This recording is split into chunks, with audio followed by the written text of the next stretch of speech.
High, আমি অনু। হয়তো অনেকেই আমাকে চেনো, আবার অনেকের কাছেই আমি অপরিচিত। তারপরেও আমার জীবনটা একটু তোমাদের সাথে শেয়ার করতে চাই। জানো, আমি সবসময় সেফ খেলতাম, কারণ আমি হারতে ভীষণ ভয় পেতাম।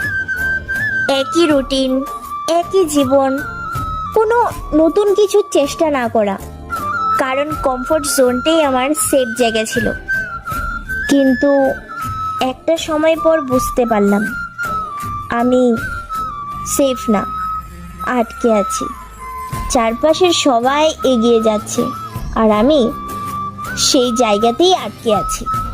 ভয় তো আমার তখনও ছিল, কিন্তু আমি ঠিক করলাম আমি একবার তো রিস্ক নেবই, কারণ আমি জানি চেষ্টা না করলে রিগ্রেটটাই বড় হবে আমার কাছে।